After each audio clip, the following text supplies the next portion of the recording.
ஆதியாகமம் அதிகாரம் 13. 5 பகுதிகளாக இந்த அதிகாரத்தை நாம் தியானிக்கலாம். 1. எகிப்தை விட்டு பலிபீடத்தை நோக்கியதான மறுபயணம். 2. லோத்தும் ஆபிராமும் பிரிதல். 3. கண்களுக்கு ஏற்ற இடம். 4. கர்த்தர் வாக்கு கொடுத்த இடம். 5. ஆபிராமின் 3ஆம் பலிபீடம். 1. எகிப்தை விட்டு பலிபீடத்தை நோக்கியதான மறுபயணம்.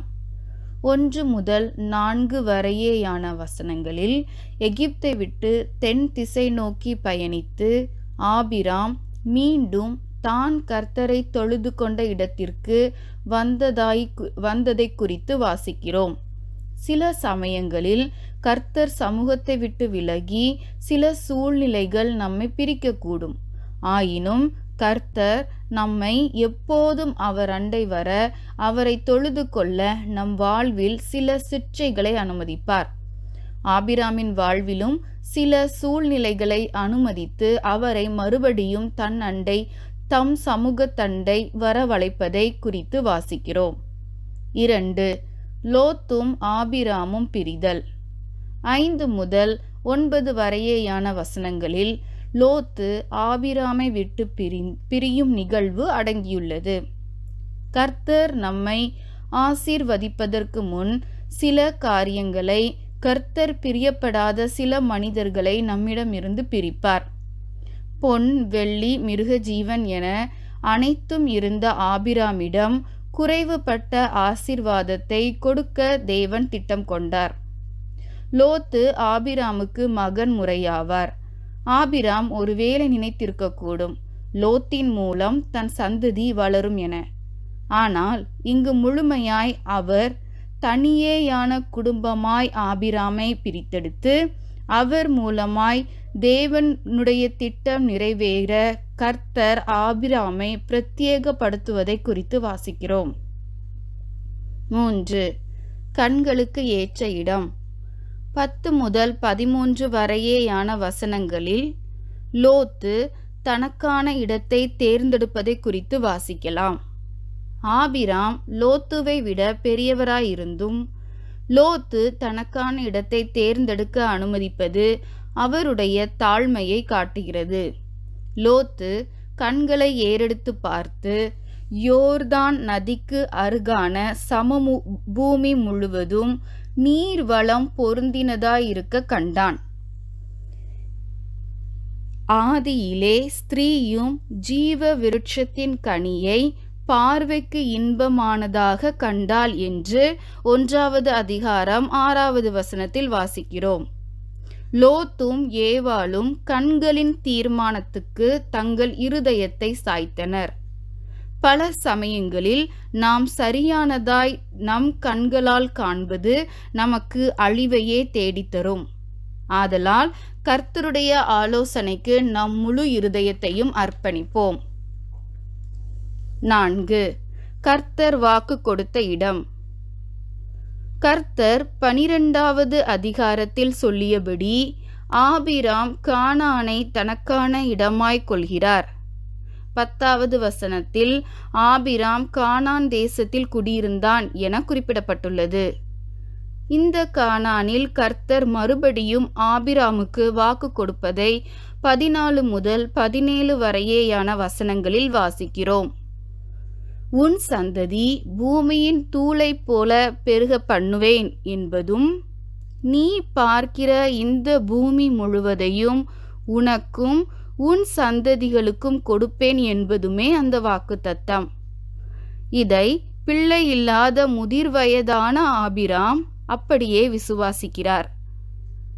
ஆவிக்குரிய ரீதியில் பார்ப்போமானால் விசுவாசத்தினால் ஆபிராமின் சந்ததியாக்கப்பட்ட நாமும் விசுவாச கூட்டமாய் பூமியின் தூளை போல பெருகுவோம். நாமும் வாக்குத்தத்தம் பண்ணப்பட்ட பரம கானானில் பங்கடைவோம் என்பதே. ஆமேன். 3ஆம் பலிபீடம். மம்ரேயின் சமபூமியில், அதாவது இங்கே சமபூமி என்று குறிப்பிடப்பட்டுள்ள இந்த வார்த்தையின் எபிரேய பதிப்பு மம்ரேயின் கருவேல மரங்கள் என பொருள்படும். இந்த மம்ரே 17வது வசனம் 14வது அதிகாரம் 13ஆம் வசனத்தின்படி ஒரு மனிதனின் பெயரால் அழைக்கப்பட்ட இடமாகும். இங்கே ஆபிராம் கர்த்தருக்கான பலிபீடத்தை கட்டினான். இது ஆபிராம் கட்டிய 3வது பலிபீடமாகும். எபிரோனில் இருக்கும் இந்த மம்ரே மிகவும் முக்கியமான பகுதியாகும். ஏனெனில் ஆபிராமும் மற்ற முற்பிதாக்களான ஈசாக்கு மற்றும் யாக்கோபும் மம்ரேக்கு கிழக்கே மக்பேலா குகையில் அடக்கம் செய்யப்படுகிறார்கள். இதை குறித்து ஆதியாகமம் 23வது அதிகாரத்தில் வாசிக்கிறோம். எபிரோன் என்பது ஒன்றாக இணைக்கப்படுதல், சகோதரத்துவம், கூட்டணி என பொருள்படும்.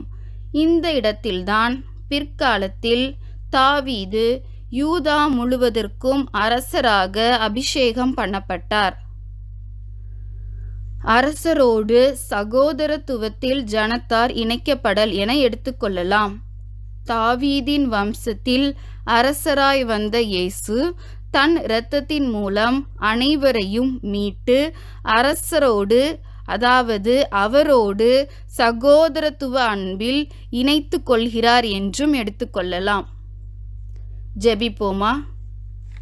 அன்பின் பிதாவே, வாக்குத்தத்தத்தின்படி விசுவாச கூட்டத்தாராய் பலுகி பெருக, விசுவாச கூட்டத்தாராய் நீர் எங்களுக்கு வாக்கு பண்ணி இருக்கிற பரம கானானில் நுழைய எங்களை தகுதிப்படுத்தி இருக்கிற பிதாவே, உமக்கு ஸ்தோத்திரம் செலுத்துகிறோம்.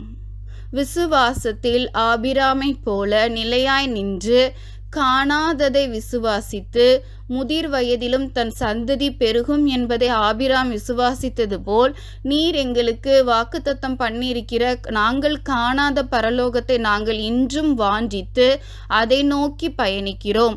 அந்த பயணத்தில் உமது பரிசுத்த ஆவியானவர் எங்களுக்கு உதவி புரிவாராக. உம்மையும் எங்களையும் விட்டு சில காரியங்கள் பிரிக்குமே ஆனால் அந்த காரியங்களை எங்களிடம் இருந்து அகற்றும். சில மனிதர்கள் எங்களை உம்மிடமிருந்து பிரிப்பார்களே ஆனால் அந்த மனிதர்களை எங்களை விட்டு அகற்றும். உம்முடைய பிரசன்னத்தை விட்டு பிரிக்கிற எல்லாம் எங்களுடைய வாழ்வில் இல்லாமல் போகட்டும். எங்களுடைய சந்ததியை உம்முடைய கரத்தில் தருகிறோம். நீரே மீட்டு பரலோகம் வரை வழிநடத்தும். இயேசுவின் மூலம் ஜெபிக்கிறோம் ஜீவனுள்ள நல்ல பிதாவே, ஆமேன்.